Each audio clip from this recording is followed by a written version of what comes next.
Hey there fans, we're just going to do a quick tutorial.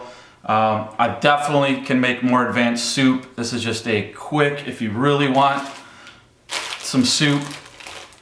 You know, ramen is not bad, but we're going to elevate our ramen game today. So I'm going to first talk about a couple of pans. This is one of my Teflon copper. Desperately needs cleaning, so again, some good ideas for future videos. I'm going to try some different products. I know Barkeeper's Friend is excellent on copper. I don't like Brillo pads though, so I'm going to try some maybe steel mesh or copper mesh, something a little more abrasive with some Barkeeper's Friend, see if I can get some nice shine back to this pan. I also want to talk about one of my favorite pans. This is Belgian. It's a De Meyer pan, and it's just excellent. I think it's 5-ply. My favorite part about it is there's no rivets on the inside. Pans with rivets, you know, anyone who cooks gets built up with gunk. Again, this pan is clean. It's just got a little patina because I've been cooking so much. Again, I highly recommend this pan. It's Belgian, De Meyer. It's amazing. But for today, we're just going to use a real small, basic, cheap pan. It's probably only 1-ply, but it's got the plate that adds a little bit more thickness to conduct more of the heat. Again, so let's get to elevating our ramen game. So I like to start by opening the ramen, laying it out, and pulling aside the seasoning. Also, if I ever make a double batch, I only use one seasoning pack because it's extremely high in sodium. So I only use one seasoning pack and I save the other one. Okay, of course ramen requires 2 cups of water. Only use your finest artisanal water from a natural spring well when cooking ramen.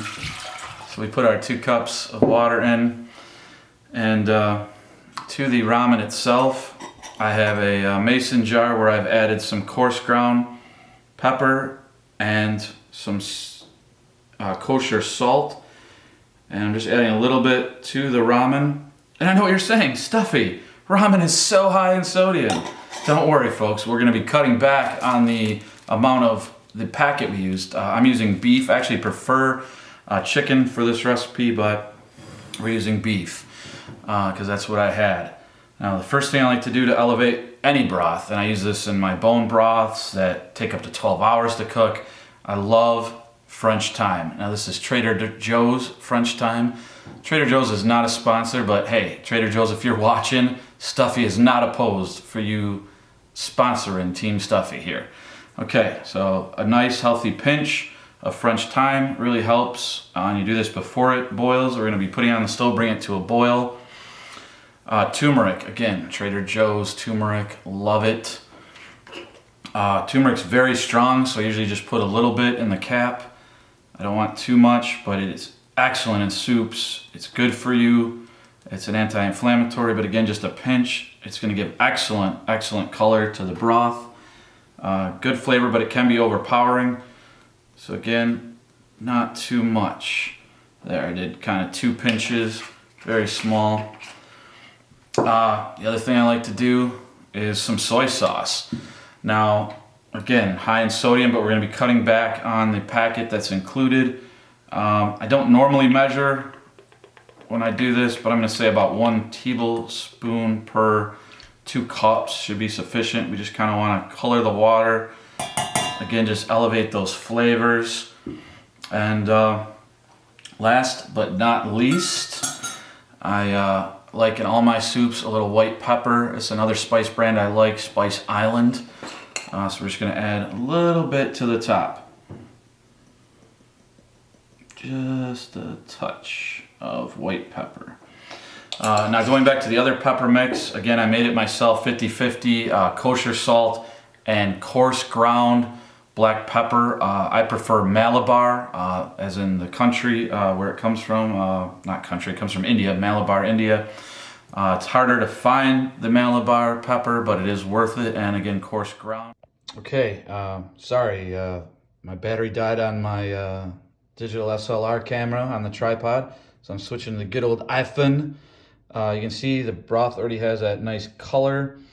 We're gonna put it on the stove, bring it to a boil. I'm not gonna film the water boiling.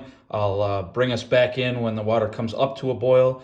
You never wanna overcook the ramen. I don't even like to stir it while it's cooking. You wanna do 3 solid minutes, no more, no less, and pull it off the heat immediately. So I'll loop you back in when we're up to a boil.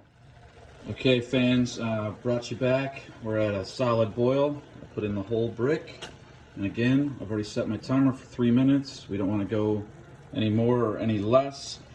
Stuffy prefers cooking on gas, but currently I just have the electric, but I do have a nice one. It's a European brand.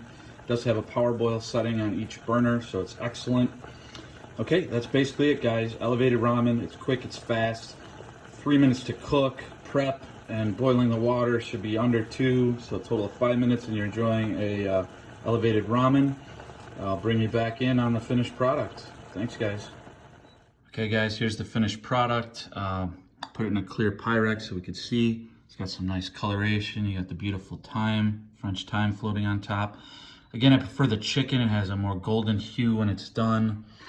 Again, I didn't stir or break apart the noodle pack till we were done.